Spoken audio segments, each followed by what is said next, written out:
Bayangkan sebuah kabar tiba-tiba muncul dan langsung bikin banyak orang penasaran. Indonesia disebut-sebut akan mendatangkan AV-8B Harrier II, jet tempur legendaris dengan kemampuan unik, lepas landas pendek dan mendarat vertikal. Tapi, pertanyaannya sekarang bukan cuma keren atau enggak. Yang lebih penting, ini beneran langkah cerdas atau cuma isu yang belum jelas? Mari kita bahas. Pertama, kenapa Harrier ini spesial? Jet ini punya kemampuan yang jarang dimiliki pesawat tempur lain.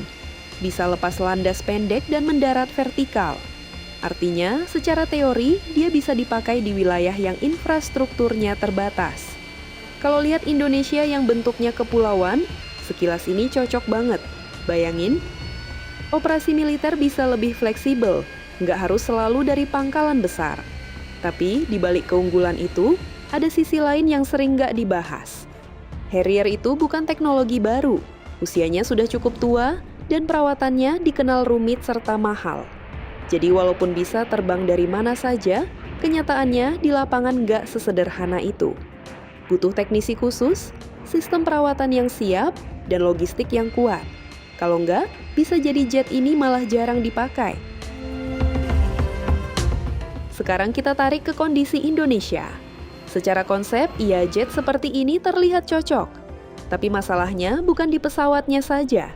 Apakah kita sudah punya ekosistem pendukungnya? Misalnya, kapal atau platform untuk operasi vertikal rantai pasok suku cadang sistem maintenance jangka panjang. Karena tanpa itu semua, jet secanggih apapun bisa jadi pajangan mahal. Dan ini yang menarik, di dunia militer sekarang, banyak negara mulai beralih ke teknologi yang lebih modern dan terintegrasi. Contohnya seperti F-35B Lightning II yang bukan cuma soal bisa lepas landas vertikal, tapi juga sudah masuk ke sistem perang berbasis jaringan. Artinya, bukan cuma terbang, tapi juga terkoneksi dengan sistem tempur lain. Jadi kalau benar Indonesia tertarik ke Harrier, pertanyaan besarnya bukan lagi, apakah jet ini hebat? Tapi, apakah jet ini masih relevan untuk 10-20 tahun ke depan? Jadi gimana menurutmu? Ini bukan soal hitam putih. Bisa jadi ini langkah strategis, atau justru bagian dari fase transisi yang belum sepenuhnya terlihat. Yang jelas, dalam dunia militer modern, kekuatan bukan cuma soal alat tempur, tapi soal seberapa siap sistem mendukungnya dan seberapa lama bisa bertahan di masa depan. Jangan lupa like, subscribe, dan komen agar tidak ketinggalan berita tajam dan panas lainnya.